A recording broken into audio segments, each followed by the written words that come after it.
रवि एक 32 वर्षीय युवक था जो दिल्ली की तेज रफ्तार जिंदगी से थक चुका था। दिन भर ऑफिस का काम, ट्रैफिक की चिल्लापों और घर लौटकर सिर्फ मोबाइल या टीवी में घुस जाना, यही उसकी दिनचर्या बन चुकी थी।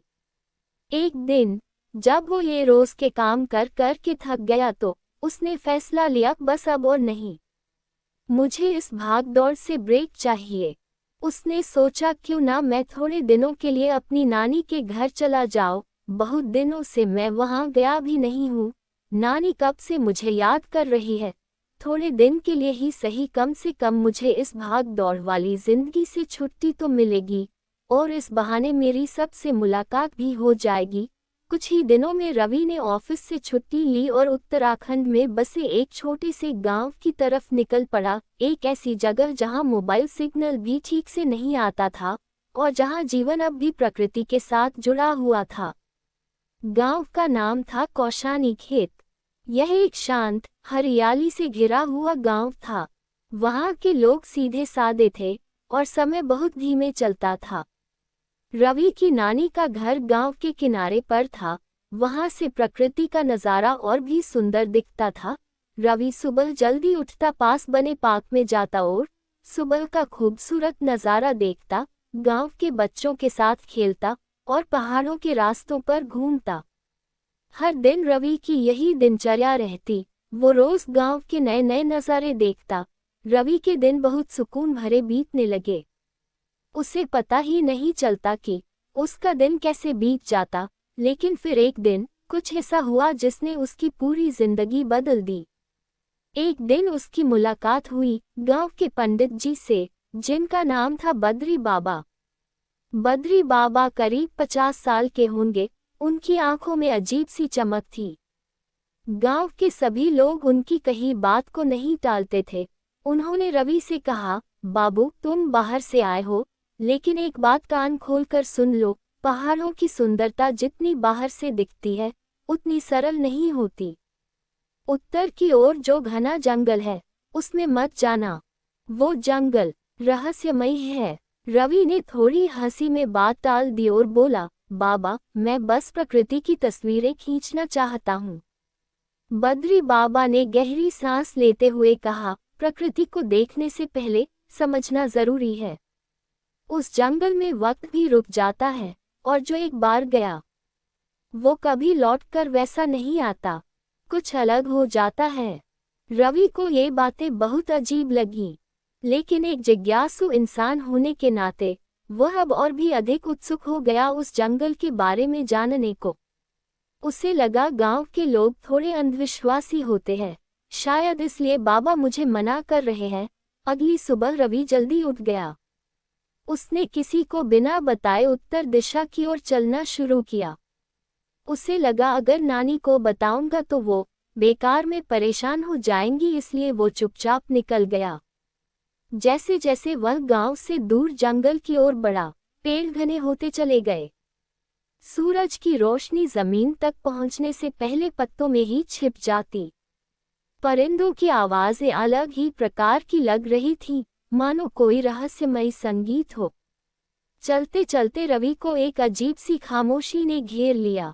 ना कोई पक्षी बोल रहा था, न हवा की सरसराहट थी। तभी उसकी नज़र एक छोटे से रास्ते पर पड़ी जो मुख्य पगडंडी से अलग जाता था। बिना सोचे समझे वह उस रास्ते पर मुड़ गया। कुछ ही देर में वह एक लकड़ी के पुल पर पहुंच गया जो एक गहरी खाई के ऊपर बना था।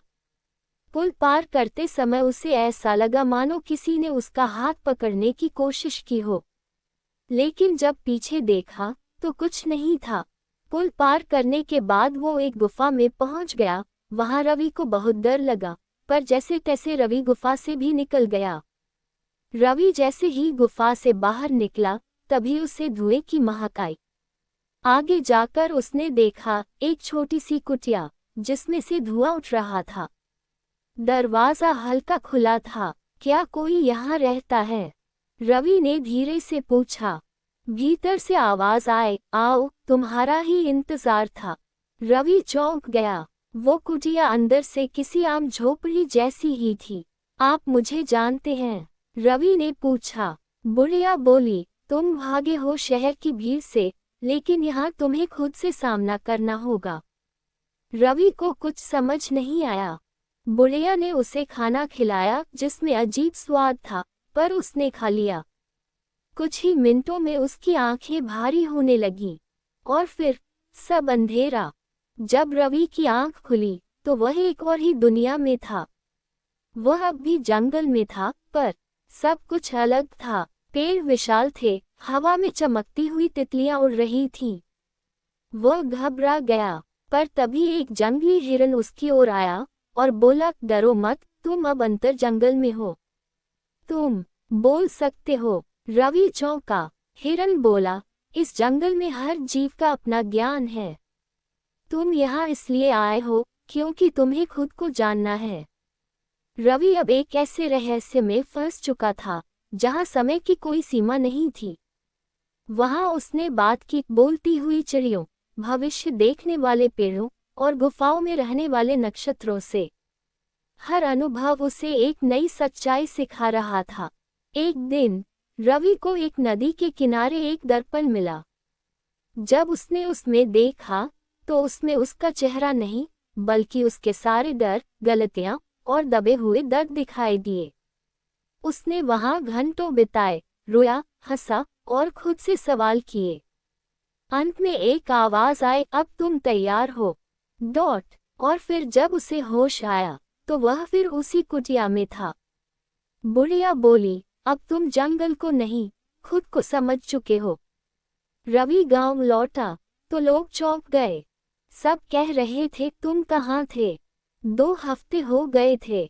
रवि ने देखा, उसकी डायरी में हर दिन का वर्णन था, पर उसे याद नहीं था कि उसने कब लिखा।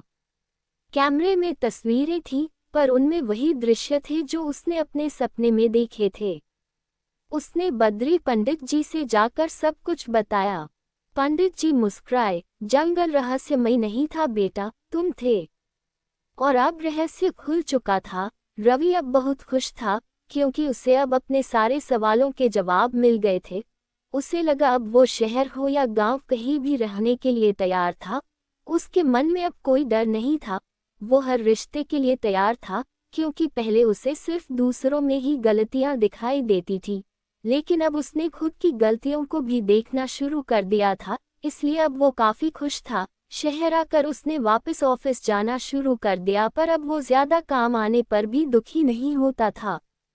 दोस्तों, आपको कहानी कैसी लगी कमेंट करके ज़रूर बताएं। अगर कहानी अच्छी लगी हो तो इसे लाइक करें, शेयर करें और चैनल को सब्सक्राइब ज़रूर करें। धन्यवाद।